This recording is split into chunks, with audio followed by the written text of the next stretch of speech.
Well, you clicked on that special little link and you want to know why I chose this song and why I don't cry anymore. And I would love to share that with you. First off, I really mean it about recording yourself singing this song and posting it in those comments, because I'm serious. I want this to mean something to you. Secondly, I'll go on to my story.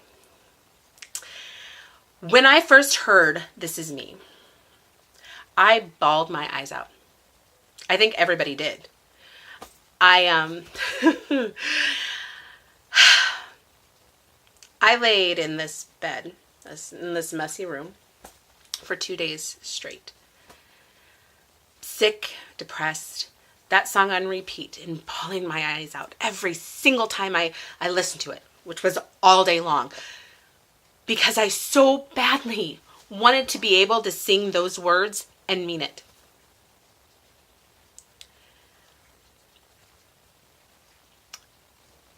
The courage that it took to be able to sing and write that song. And I watched the video of the performer singing it and practicing it and her breaking down. And I knew I was breaking down because I knew everything that she felt and everything that has been said to her and what she's repeated back and forth to herself. That being said, I'm going to give you some history on me. I have always sang. I mean, I started when I was like 5 years old with my grandpa, actually, singing country gospel music, bluegrass music. That's all I sang. I sang country music and Christian music, mainly Christian music. And when I was about 13, I came out of the Christian world into the secular world and sang Hero from Mariah Carey at my school's variety show. And at that point, my family realized, oh, she can actually sing. And at the point, everybody pretty much saw that. And that's all I was known for. And that was okay because that was my passion. And at 17, I entered a contest that I won. And a company down in Tennessee offered me a record deal. They gave me 3 days to make a choice to sign away 5 years of my life. But with this caveat: your voice is amazing. It's one of the best that we heard. But everything else about you is wrong. Everything has to be changed. So thank God I had a family who said, you know what, we're gonna find another way to do this. So I continued to sing. I sang in church, I sang in a band, I sang karaoke, I did all of this stuff. But I had decided I was never going to make it. I wasn't pretty enough. I wasn't thin enough. I just wasn't enough. And I repeated those words over and over and over through the years. And of course that goes with dating. It goes with everything in my life. But I had decided there was no way I'd ever make myself a star off of this because no one would want me. And I had a pastor once tell me, he said, Kay, it doesn't matter what you do in life. Whether you are an interior designer, or you're a detective, or you're a mama raising babies, you're never going to get away from singing. And he was right. I met a man while living in Seattle, a Canadian, and I moved to Canada. And I didn't do anything with my music, my voice, nothing. Except we started having babies, and those babies became the best audience, and they still are a great audience. But I did nothing. Then one day, a few years ago, I started noticing I was swallowing weird, and I couldn't breathe properly, and I couldn't sing properly. I couldn't hit the high notes that I used to hit. I couldn't sing as loud as I used to. And I went to the doctor, and there were lumps in my throat, and they said, you have thyroid nodules. So we're going to send you in, and we're going to do a biopsy. Make sure it's not cancer. And those 2 weeks were the longest weeks of my life. Turned out it wasn't cancer. But as everybody who lives in Canada knows, I was put on a wait list. On that wait list, anybody who knows me knows what happened next. I got pregnant. And the doctor then said, well, we're going to have to take you off the wait list, but come back when you are 2 weeks postpartum. After your hormones have calmed down, we're going to check you out. So during this process of being pregnant and waiting 2 months afterwards, my voice got worse. It got really bad and scary. So I go back and they do an ultrasound and the doctor says, well, there was once 3 and now there are so many nodules that we can't even count them.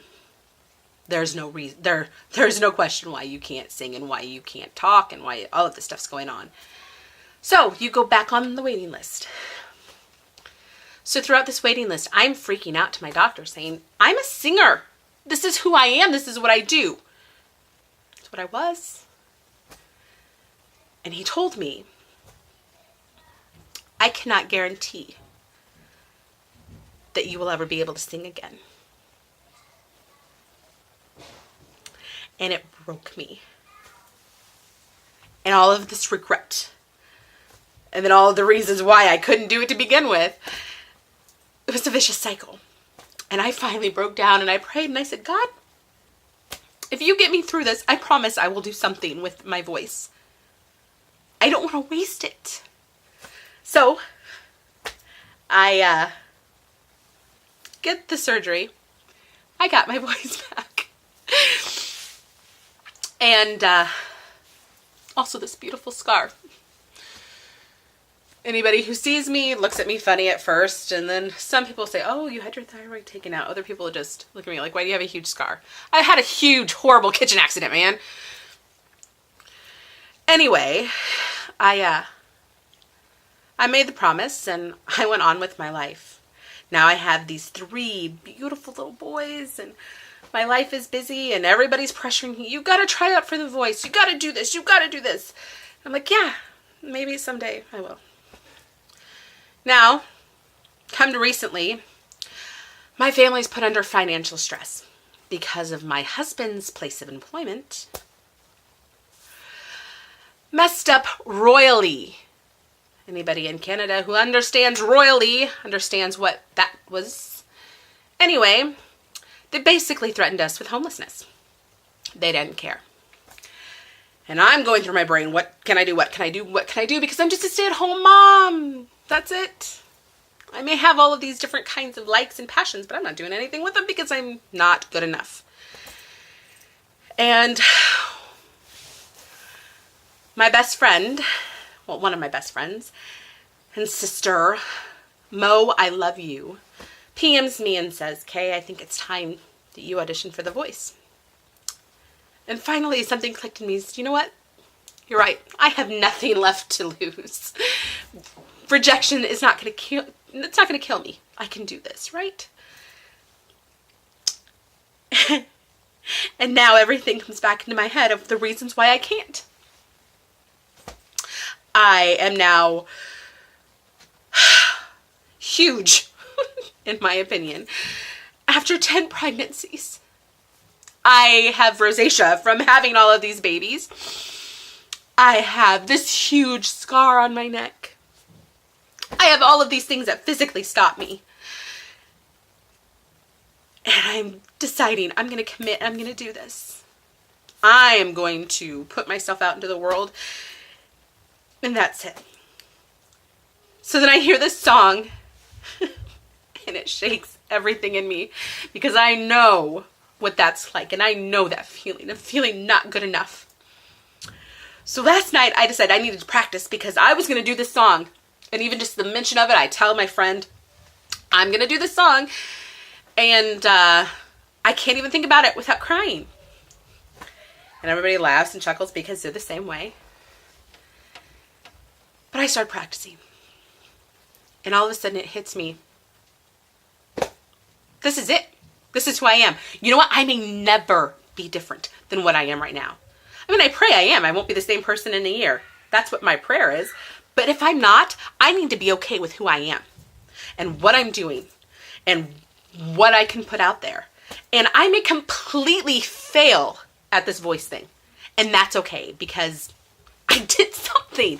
I put myself out there in the whole entire world. And what if only 20 people are watching me? 20 people get to see me be me. And I'm okay with that. That is why I stopped crying during this song. Because it finally hit me. This is it. This is who I am. It's who I'm meant to be. I can't change anything more of my core. You know, that eternal part of me. I think I rock, actually, inside. Now, the outside, that could have a lot of work. But this is it. This is me. So if I sing off key or anything like that, you know what? Have at it. Have at me.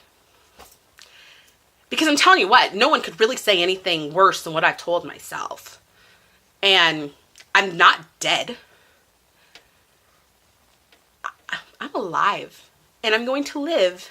And I'm going to do this thing with the best of my abilities. And if it doesn't work out, it doesn't work out. I'm going to try something else. You watch and you see I will. Even if it's just singing on YouTube. Hey, lots of people do it.